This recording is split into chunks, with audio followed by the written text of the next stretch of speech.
Assalamualaikum warahmatullahi wabarakatuh, Pak Eko. Waalaikumsalam warahmatullahi wabarakatuh. Selamat pagi, Pak Eko. Selamat pagi, Pak. Pak Eko, apa kabarnya hari ini? Alhamdulillah, kabar saya hari ini baik-baik saja, Pak. Baik, Pak Eko, perkenalkan nama saya Pak Muhaji. Saya calon guru penggerak angkatan 9 dari Kabupaten Grobogan. Ini menyelesaikan modul 3.1 yaitu demonstrasi kontekstual yang nantinya akan mewawancarai Pak Eko. Apakah Pak Eko berkenan untuk saya wawancarai? Ya, kebetulan saya ada waktu, Pak. Saya bisa diwawancarai oleh Pak Haji. Ya, baik Pak Eko. Pak Eko ini sebagai kepala sekolah SD Negeri 2 Kemado Batur. Sudah berapa lama Pak Eko menjabat di SD tersebut, Pak Eko? Saya menjabat di sini baru saja, Pak. Kurang lebih mungkin 5 bulanan, Pak. Baru. Oh, begitu ya, Pak ya.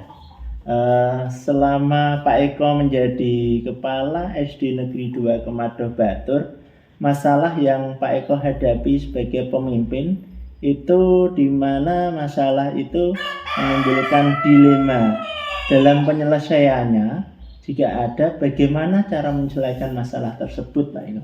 Ya, tentunya saat saya menjadi kepala sekolah itu ada masalah yang saya hadapi. Baru-baru saja ini masalah yang kami hadapi di sekolah itu adalah tentang berkurangnya murid, Pak. Untuk tahun ajaran ini murid kami itu hanya mendapatkan 15 anak karena tahun-tahun sebelumnya itu SD kami itu mendapatkan murid itu bisa 20, 25 dan seterusnya. Jadi masalah ini tentunya akan berdampak untuk gaji para guru honorer, di mana kalau murid kami sedikit tentunya uang bos yang kami terima juga sedikit. Di sisi lain guru honorer tersebut juga punya keluarga di rumah, jadi tidak mungkin kami bisa membiarkan mereka mendapatkan penghasilan yang kurang dari biasanya yang mereka terima. Selain itu adalah tentang bagaimana kami membagi uang bos tersebut antara untuk menggaji honorer dan terus perbaikan sarana dan prasarana sekolah, di mana masih ada yang perlu diperbaiki, misalnya untuk perawatan alat-alat komputer atau yang lain, terus alat peraga. Itu adalah masalah yang kami hadapi di sekolah saat ini, Pak Haji, seperti itu. Jadi masalah yang dihadapi Pak Eko adalah menurunnya jumlah murid yang ada di sekolah Pak Eko. Betul sekali, Pak Haji. Itu berdampak pada jumlah bos yang diterima. Akhirnya berdampak lagi kepada guru honorer. Ya, karena harus terbagi dengan sarana dan prasarana di sekolah. Ya, dari permasalahan tersebut, itu apa keputusan yang Pak Eko ambil, Pak?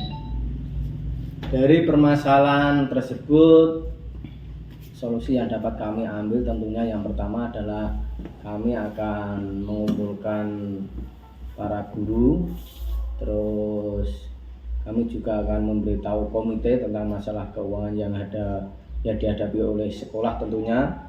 Terus bagaimana kami akan mencari masalah tersebut yang nanti solusinya itu adalah tidak akan merugikan guru honorer saat penerimaan gaji mereka. Bagaimana gaji mereka supaya tidak dikurangi dan bisa menerima seperti yang sebelumnya. Seperti itu, Pak Haji, kira-kira. Itu keputusan yang sangat berat tentunya ya Pak Eko ya. Menurut saya keputusan yang Pak Eko ambil itu sudah memberikan solusi yang terbaik untuk permasalahan yang Pak Eko hadapi. Jadi dari modul yang saya pelajari saat ini itu ada 2 jenis dilema, Pak Eko, yaitu dilema etika dan merupakan dilema kebenaran lawan kebenaran, dan juga bujukan moral yang merupakan kebenaran lawan kesalahan. Jadi menurut Pak Eko, bagaimana Pak Eko dapat mengidentifikasi kasus yang Pak Eko hadapi, mana yang merupakan dilema etika dan mana yang merupakan bujukan moral? Ya, saya akan melihat kasus tersebut itu, jika kasus tersebut itu berhubungan dengan hukum atau permasalahan tersebut, itu merupakan kasus bujukan moral. Tetapi jika suatu kasus tersebut yang saya hadapi itu adalah memiliki pilihan antara kebenaran dan di sisi lain juga benar, maka permasalahan tersebut merupakan dilema etika. Menurut saya seperti itu, Pak Haji. Oh, baik Pak Eko. Jadi bagaimana Pak Eko menjalankan pengambilan keputusan di sekolah Pak Eko, terutama untuk kasus-kasus di mana dua kepentingan yang sama-sama benar, sama-sama yang mengandung nilai kebajikan, Pak Eko? Baik, jadi menurut saya harus mengambil keputusan itu berdasarkan nilai-nilai kebajikan yang harus diperhatikan. Karena dengan menjunjung nilai-nilai kebajikan, keadilan, dan kebenaran, itu akan terlihat. Misalnya seperti tadi, ketika saya di sekolah ini hanya memiliki anak atau peserta didik untuk kelas 1 itu yang pendaftarannya itu kurang dari tahun-tahun sebelumnya, maka saya akan tetap memperhatikan guru honorer tentang gajinya atau kesejahteraannya. Jadi saya tidak akan mengurangi atau memotong gaji mereka, jadi mereka tetap bisa bekerja dengan tenang, bekerja sesuai dengan tupoksi mereka masing-masing. Seperti itu, Pak Haji. Luar biasa, Pak Eko. Kemudian langkah-langkah atau prosedur seperti apa yang bisa Pak Eko lakukan selama ini? Jadi selama ini langkah-langkah yang saya lakukan atau prosedur yang saya lakukan adalah, yang pertama, saya akan berdiskusi dengan komite, dengan pengawas, terus agar masalah tersebut yang sulit saya temukan solusinya, terus tentang kinerja para guru atau tentang kesejahteraan para guru tadi bisa kami dapatkan solusinya bersama. Intinya dari pihak sekolah tetap akan berkomunikasi dengan pengawas sekolah maupun wali murid dan komite bagaimana tindak lanjut untuk perkembangan sekolah, karena penghasilan bos yang turun, maka kami akan tawarkan kepada wali murid dan komite agar permasalahan atau jalan keluarnya itu bisa kami temukan bersama. Seperti itu, Pak Haji. Iya, Pak. Hal-hal yang selama ini Pak Eko anggap efektif dalam pengambilan keputusan pada kasus-kasus dilema etika itu apa kira-kira, Pak? Kalau menurut saya yang paling efektif dalam pengambilan keputusan itu, yang pertama saya tetap akan berkoordinasi ataupun konsultasi dengan Bapak Ibu guru. Karena saya sebagai kepala sekolah, saya tetap harus memberitahu kondisi keuangan sekolah yang sebenarnya. Saya juga akan memberitahu komite sekolah, terus wali murid tentang kondisi real sekolah itu, bagaimana keuangannya, terus permasalahan yang dihadapi, agar para guru maupun komite dan wali murid itu bisa memberikan solusi yang terbaik untuk kemajuan sekolah kita bersama. Seperti itu, Pak Haji. Kemudian Pak Eko, untuk hal-hal yang selama ini menjadi tantangan dalam pengambilan keputusan pada kasus-kasus dilema etika, tantangannya apa kira-kira, Pak Eko? Ya, tentu saja dalam pengambilan keputusan itu banyak tantangan yang kami hadapi, Pak Haji, apalagi berhubungan dengan pembiayaan sekolah itu, karena sekarang masyarakat itu sudah cerdas, kalau di sekolah itu dimanapun itu adalah sekolah itu berbasis sekolah yang gratis. Jika kami terburu-buru misalnya meminta sumbangan atau bagaimana, itu tetap akan berdampak dengan pengurangan murid, bahkan orang tua wali murid itu akan tidak mau menyekolahkan di sekolah kami.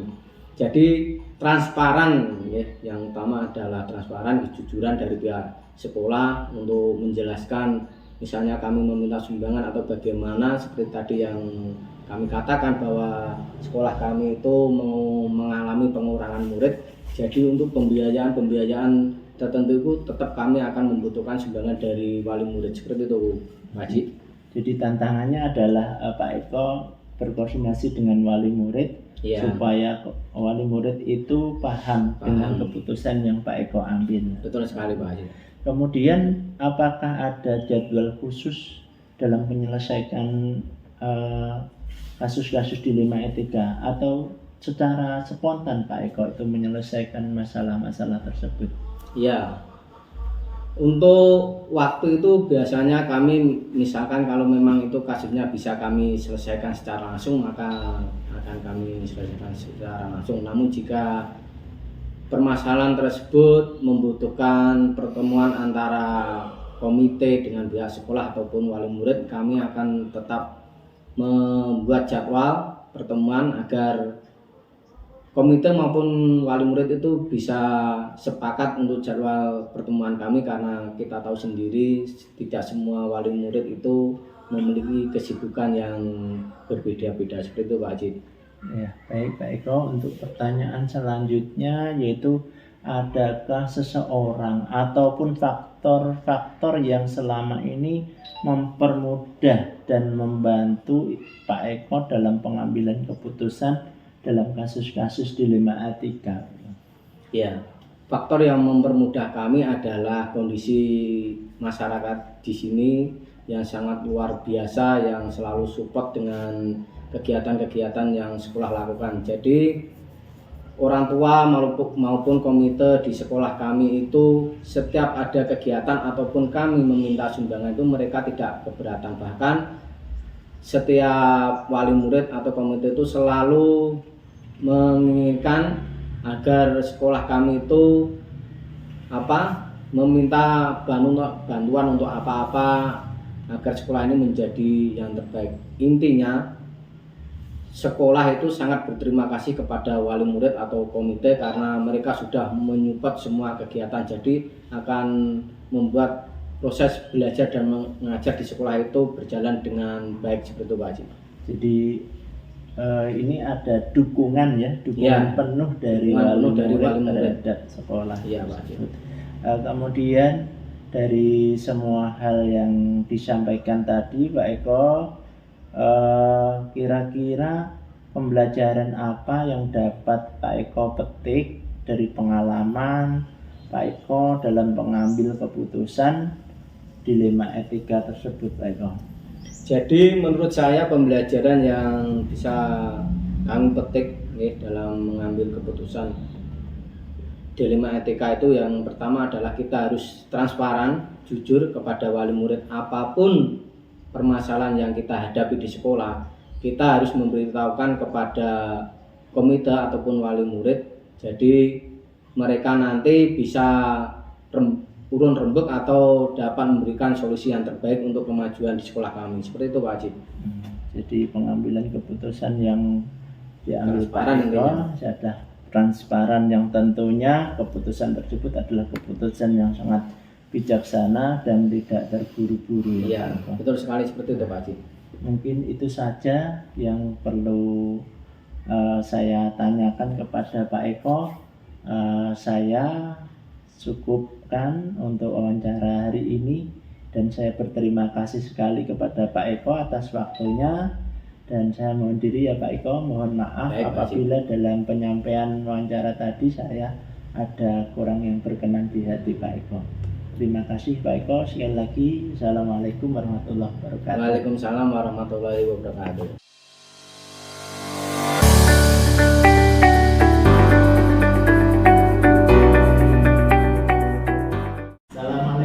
Warahmatullahi wabarakatuh Bu Widya. Waalaikumsalam warahmatullahi wabarakatuh Pak Haji. Selamat pagi Bu Widya. Selamat pagi. Apa kabarnya hari ini Bu Widya? Alhamdulillah sehat Pak Haji. Perkenalkan Bu Widya, saya Pak Haji, calon guru penggerak angkatan 9 Kabupaten Grobogan, akan menyampaikan tugas di 3.1 di mutasi kontekstual, yaitu nanti akan mewawancarai Bu Widya beberapa pertanyaan. Apakah Bu Widya bersedia? Bersedia Pak Haji. Berarti ini berkaitan dengan tugas pendidikan guru penggerak ya Pak? Betul. Di tugas di SD Negeri 3 Luden sudah lama ya Bu? Alhamdulillah baru Pak, saya bertugas di SD 3 Godan ini baru 2 tahun. Kalau begitu saya mulai ya Bu ya. Pertanyaan pertama, bagaimana Bu Widya dapat mengidentifikasi kasus-kasus yang merupakan dilema etika ataupun rujukan moral Bu? Begini Pak Aji, tentunya begitu kita menghadapi sebuah kasus yang berkaitan dengan dilema etika, kita harus lihat dulu jikalau kedua hal tersebut sama-sama baiknya, itu pastinya masuk ke dalam dilema etika.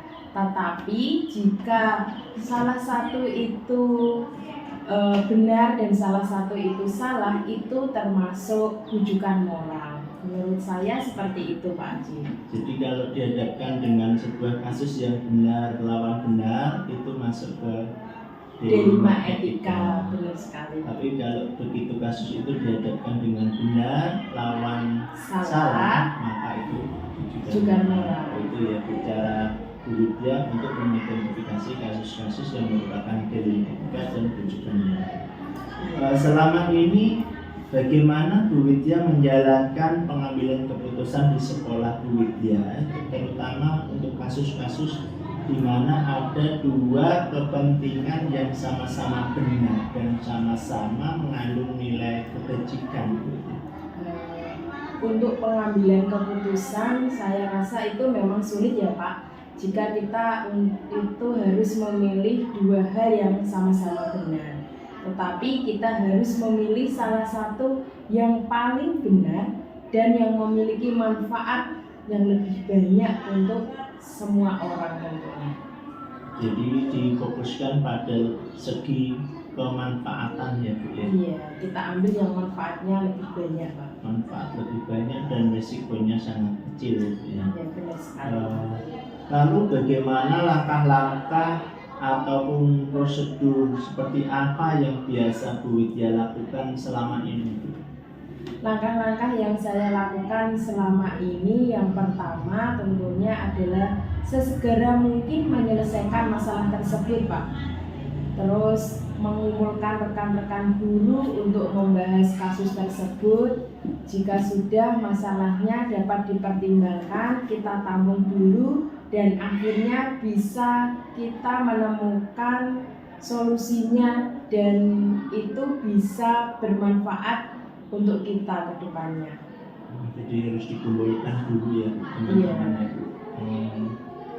Bersama-sama menyelesaikan permasalahan. Iya. Lalu hal-hal apa saja yang selama ini dianggap Bu Widya efektif dalam pengambilan keputusan pada kasus-kasus dilema etika ini Bu?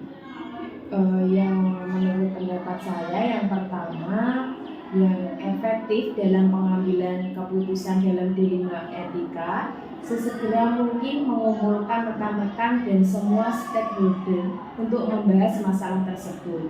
Kita sampaikan secara runtut permasalahannya apa, dan juga kita sampaikan masalah ini harus segera kita selesaikan. Kita harus dapat mengambil keputusan dan kemungkinan juga kita lihat regulasi-regulasi terkait dan pengambilan keputusan berdasarkan manfaat dan hasil akhirnya Pak. Begitu itu ya. Lalu pertanyaan selanjutnya Ibu Widya, kira-kira hal-hal apa saja yang selama ini menjadi tantangan dalam pengambilan keputusan pada kasus-kasus dilema etika yang dihadapi? Ya, kalau menurut saya tentang bagaimana dasar pertimbangan saya untuk mengambil keputusan yang saya hadapi, jadi agar kita paham, semua warga sekolah paham, itu kita harus mengambil keputusan gimana ya Pak? Kita harus meminta dukungan dari semua warga sekolah agar keputusan tersebut itu bisa kuat dan bisa bermanfaat. Jadi tantangannya itu memberi pemahaman kepada warga sekolah supaya mengerti dengan keputusan yang Ibu ambil. Iya, benar Pak. Apakah Anda memiliki sebuah tata kelola atau jadwal tertentu dalam sebuah penyelesaian kasus dilema etika ini, Bu? Apakah Anda langsung menyelesaikan di tempat penyelesaian kasus dilema etika ini, atau Anda langsung menyelesaikan secara berkala ataupun punya jadwal-jadwal tertentu, Bu? Untuk jadwal itu saya tidak memiliki jadwal tertentu Pak. Untuk kasus dalam dilema etika seperti ini, sepertinya saya menyadari sekali bahwa kasus itu muncul, maka harus segera kita selesaikan. Kita tidak boleh menunda-nunda masalah yang telah kita hadapi, agar tidak tertumpuk oleh masalah yang lain. Kita tidak perlu menjadwalkan waktunya dan tempatnya kapan, tetapi bila ada masalah sesegera mungkin harus kita selesaikan. Jadi diselesaikan masalahnya itu tidak menunda-nunda ya, Bu, dan Ya, tidak punya jadwal tertentu, tempat maupun waktu untuk menyelesaikan masalah tersebut. Benar Pak. Jadi kita tidak boleh menunda-nunda pekerjaan istilahnya. Jika ada masalah ya langsung saja kita selesaikan. Harus langsung dieksekusi ya, Bu, ya. Kemudian, Bu, adakah seorang atau faktor-faktor yang selama ini mempermudah atau membantu Ibu dalam pengambilan keputusan dalam kasus-kasus dilema etika ini? Untuk pengambilan keputusan, faktor-faktor atau yang membantu tentunya teman-teman saya Pak, teman-teman guru-guru di sini di SD 3 Hudan itu saya memiliki teman-teman yang solid, mudah untuk dikumpulkan, dapat memberi masukan, teman-teman yang tangkas, kemudian semua dapat menangkap dan memahami keputusan yang saya ambil. Itu semua merupakan faktor yang dapat mempermudah saya tentunya untuk mengambil sebuah keputusan. Jadi ada dukungan penuh dari teman-teman guru maupun wali murid maupun semua warga sekolah ya, Bu, ya. Iya. Terakhir, Bu ya, dari semua hal yang kita sampaikan ini, pembelajaran apa yang dapat Bu Widya petik dari pengalaman Bu Widya mengambil keputusan tentang dilema etika ini? Yang pertama, hikmah yang dapat kita petik dari pengambilan keputusan yang saya ambil, tentunya yang pertama adalah jika kita menemukan sebuah kasus atau menghadapi sebuah kasus, harus kita selesaikan sesegera mungkin. Yang kedua, jangan menghindari kasus. Kasus itu harus kita hadapi, tetapi tidak kita hindari. Jadi kasus itu harus segera diselesaikan. Yang ketiga, mengambil keputusan dengan mempertimbangkan kebermanfaatan dan mengambil keputusan yang paling baik untuk semua warga sekolah tentunya. Gitu, Bu. Jadi ada beberapa hal yang Ibu petik dari pembelajaran wawancara hari ini ya, Bu ya. Mungkin itu saja, Bu, pertanyaan saya. Saya juga mohon maaf telah mengganggu Ibu Widya selaku Kepala Sekolah SD Negeri 3 Hudan. Saya kalau ada kata-kata yang kurang berkenan di hati Ibu Widya, saya mohon maaf yang sebesar-besarnya. Sama-sama Pak Haji. Terima kasih ya Bu Widya. Sama-sama. Assalamualaikum warahmatullahi wabarakatuh. Waalaikumsalam warahmatullahi wabarakatuh.